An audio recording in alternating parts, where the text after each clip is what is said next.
Tuntuni phone पर बात किए हुए रोए जा रही थी। उधर से उसकी माँ समझाते हुए उसे चुप कराती है।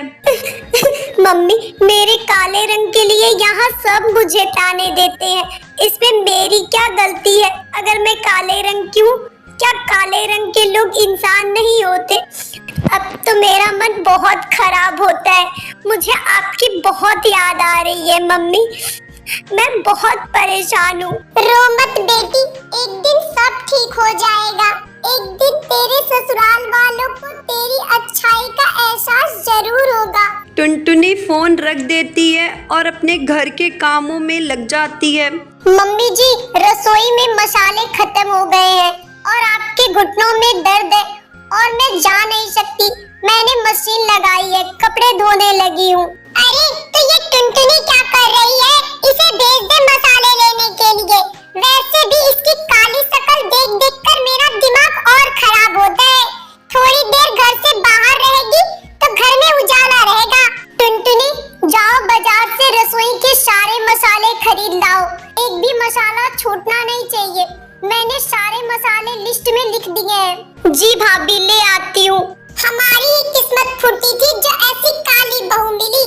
थोड़ा ऐसा मसाला भी ढूंढ लाना जिसे खाने से तेरा रंग गोरा हो जाए। टुनटुनी अपनी सास की बातें सुनकर चुप रहती है, क्योंकि ये सब तो वो रोजाना ही सुनती थी। टुनटुनी बाजार तो चली जाती है, लेकिन उस दिन सारी दुकानें बंद थी। भैया, ये राशन की दुकानें क्यों बंद है? बहन जी, सोमवार को सारी दुकानें बंद रहती हैं। अरे हाँ, आज तो सोमवार है, मुझे तो ध्यान ही नहीं रहा। टुनटुनी को ध्यान नहीं रहा, लेकिन उसकी सास और जेठानी को ये बात अच्छे से पता थी। मम्मी जी, हमने अच्छा किया, आज सोमवार की छुट्टी है। वो बेचारी टुनटुनी बाजार में मसाले की दुकान ढूंढ रही होगी। आप टुनटुनी को तंग करने का कोई मौका नहीं छोड़ते हो। छोड़ना भी नहीं है, मैं तो सच में उससे बहुत नफरत करती हूँ। घूमती रहने दो धूप में बाजार में। जब खाली हाथ लौट कर आएगी तो अच्छे से सुनाऊंगी। टुनटुनी बहुत परेशान थी। बाजार में मसाले की कोई भी दुकान नहीं खुली थी। टुनटुनी घूमती रही। दोपहर में धूप बहुत तेज हो गई। टुनटुनी को प्यास भी लगी थी। वो दुकान से पानी खरीदने जाने लगी तो वो सड़क के किनारे एक बूढ़ी औरत को बेहोश देखी। हे भगवान, ये कौन है? लगता है बेचारी धूप से बेहोश हो गई है। मैं अभी भैया से पानी खरीद कर लाती हूँ। टुनटुनी पानी की बोतल खरीदकर उस औरत के पास जाती है और उसके मुंह पर पानी के छींटे मारती है। फिर बूढ़ी अम्मा होश में आ जाती हैं। शुक्रिया बेटी, तुमने मेरी मदद की। आज के जमाने में कौन किसकी परवाह करता है? बेटी, एक काम और कर दो। कुछ ही दूरी पर मेरा घर है, मुझे वहाँ तक छोड़ दो। बहुत कमजोरी महसूस हो रही है। क्यों नहीं दादी अम्मा, चलिए। टुनटुनी उन बूढ़ी अम्मा को उनके घर तक छोड़ देती है। बातों ही बातों में टुनटुनी बूढ़ी अम्मा से अपनी बात करती है। बेटी, मैं तुम्हें बताना चाहती हूँ कि मैं किसी जमाने में एक मशहूर जादूगरनी थी। अब उम्र के साथ मैंने जादू करना छोड़ दिया है, पर मैं तुम्हारी मदद जरूर करूँगी बेटी। मैं तुम्हें जादुई मसाले दूंगी। उन मसालों के इस्तेमाल से सभी लोगों का व्यवहार अच्छा हो जाएगा। सब तुमसे बहुत प्यार से बात करेंगे। ये सब भूल जाएंगे कि तुम्हारा रंग काला है। इससे तुम्हारी जिंदगी में खुशियाँ आ जाएंगी बेटी। लेकिन एक बात का ध्यान रखना बेटी, संडे के दिन इस मसाले का जादू काम नहीं करेगा। आपका बहुत बहुत शुक्रिया दादी अम्मा, आपने मेरी सारी चिंता दूर कर दी। टुनटुनी जादुई मसाले लेकर घर आ जाती है। मसालों की खुशबू इतनी मनमोहक थी कि उसकी जेठानी और सास उसे कुछ नहीं बोलती। रात को खाने में वो उन्हीं मसालों का इस्तेमाल करती है। जादुई मसाले अपना जादू दिखाना शुरू कर देती है। वाह, क्या सब्जी बनाई हो टुनटुनी बहू। अब चलो तुम भी बैठकर खा लो। सुबह से काम में लगी हुई हो, हाँ हाँ, आओ तुम भी खा लो, बाकी की रोटियां मैं बना दूंगी। ऐसे ही 3-4 दिन बीत गए, लेकिन जब संडे आया तब टुनटुनी को चिंता होने लगी। आज तो संडे है, ऐसा ना हो किसी को पता चल जाए।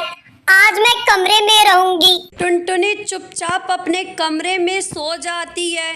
तभी रात को उसकी सास जोर जोर से चिल्लाने लगती हैं। मीनू बहू, जल्दी से आओ, मेरी सांस फूल रही है। अपनी जेठानी के साथ मीनू भी अपने सास के कमरे में आती है। सास की तबीयत बहुत ज्यादा खराब होने लगती है। दीदी, हम मम्मी जी को हॉस्पिटल लेकर चलते हैं। टुनटुनी चिड़िया अपनी सास को लेकर हॉस्पिटल जाती है। टाइम पर इलाज मिलने से उसकी सास जल्दी ठीक हो जाती हैं। बहू, हमें माफ कर दे, हमने तेरे सांवले रंग की वजह से तुझे कितने ताने सुनाए हैं। हमें माफ कर दे बहू। अरे ये क्या, मसाले का असर तो खत्म हो चुका था, लेकिन टुनटुनी की सास टुनटुनी की तारीफें किए जा रही थी। टुनटुनी सच्ची और लगन से अपनी सास का दिल जीत लेती है और सभी खुशी खुशी रहने लगते हैं।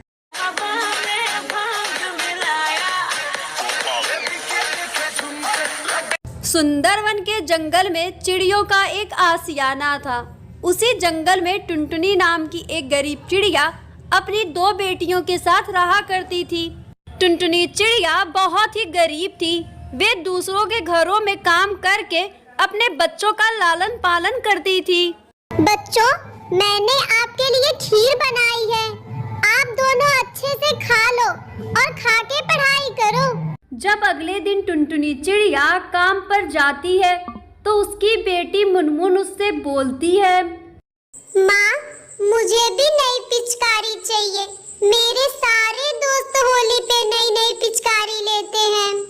ठीक है बेटा, मैं तुम्हें इस होली पे नई पिचकारी दिला दूंगी, लेकिन तुम मन लगा के पढ़ाई करो, तभी हमारी गरीबी दूर होगी। ठीक है माँ, मैं मन लगा कर पढ़ाई करूँगा। टुनटुनी चिड़िया सेठ कालू कौवे के यहाँ काम किया करती थी। वैसे तो सेठ कालू कौवा बहुत ही धनी था, लेकिन अंदर से बहुत ही लालची और निर्दयी था। होली आने से कुछ दिन पहले टुनटुनी चिड़िया उसके पास जाती है।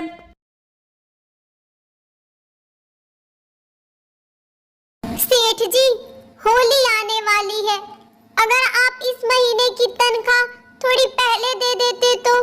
अरे वाह टुनटुनी, एक तो तू काम भी ठीक से नहीं कर रही है और तनख्वाह भी तुझे पहले चाहिए। वाह भाई वाह। नहीं नहीं सेठ जी, ऐसी कोई बात नहीं है। मैं अपना सारा काम मन से करती हूँ, नहीं तो आप सेठानी जी से पूछ सकते हैं। अरे, तू मुझसे जबान लड़ा रही है? चल जा, घर का सारा काम खत्म कर, नहीं तो आज तुझे काम से ही निकाल दूंगा। चल भाग यहाँ से। उसके बाद बेचारी टुनटुनी चिड़िया अपने काम पर चली जाती है। अगले दिन टुनटुनी चिड़िया सेठानी जी के पास आती है और उनसे बोलती है।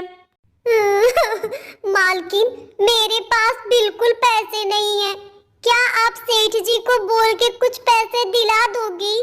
सेठानी सुंदरी कौवी बहुत ही दरिया दिल चिड़िया थी। वो टुनटुनी से बोलती है। हाँ हाँ टुनटुनी, तू चिंता मत कर, मैं तेरी तनख्वाह होली से पहले ही दिलवा दूंगी। ऐसे ही दिन बीत जाता है और रात हो जाती है। मिट्ठू अपनी माँ से बोलता है। माँ, होली के दिन आप कौन सी मिठाई बनाओगी?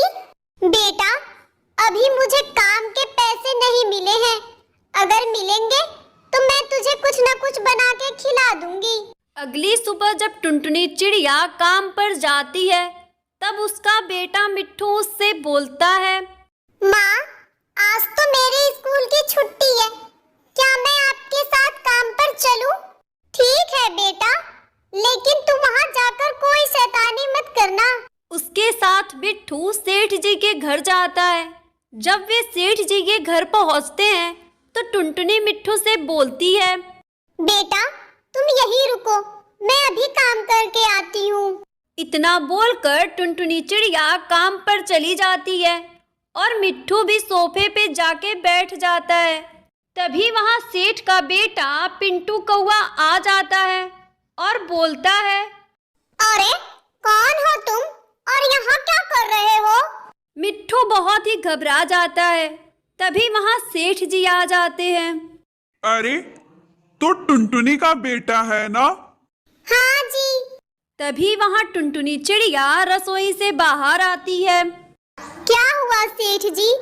तेरा बेटा यहाँ रखी हुई सारी चीजों को छू रहा था। अगर कोई भी चीज गायब हुई ना तो मैं तेरी सैलरी से भरपाई करूंगा। बेटा, मैंने तुझे मना किया था ना किसी भी सामान को छूने को। माँ, मैं बस देख रहा था।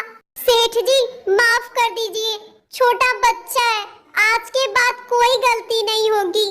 उसके बाद टुनटुनी चिड़िया अपने बेटे को लेकर वहाँ से चली जाती है। इधर कालू कौवे का बेटा बहुत ही शरारती था। उसने अपने पापा का वॉलेट चुरा लिया और अपने कमरे में ले जाकर रख दिया। अब मजा आएगा। इधर कालू कौवे को जब वॉलेट नहीं मिलता है तो वो टुनटुनी के बेटे मिट्ठू पर चोरी का इल्जाम लगा देता है। टुनटुनी, कल से मेरा वॉलेट नहीं मिल रहा है। जरूर तेरे बेटे ने ही चुराया होगा। नहीं नहीं सेठ जी, मेरा बेटा चोर नहीं है। उसने आपका वॉलेट नहीं चुराया होगा। चुप कर टुनटुनी, तेरे बेटे ने ही मेरा वॉलेट चुराया है। अब तुझे 2 महीने यहाँ मुफ्त में काम करना होगा और काम नहीं किया ना तो मैं तेरे बेटे को पुलिस के हवाले कर दूंगा। अरे सेठ जी, मैं बिना पैसों के काम कैसे करूंगी? उसके बाद टुनटुनी चिड़िया उदास होकर वहाँ से चली जाती है और इधर सेठानी को वॉलेट मिल जाता है। अच्छा बेटा, तूने इसे चुराया और इल्जाम टुनटुनी के मिट्ठू पर लगा दिया। उसके बाद वे सभी टुनटुनी चिड़िया से माफी मांगते हैं और होली की बहुत सारी बधाई देते हैं। सभी मिलकर खुशी खुशी होली मनाने लगते हैं।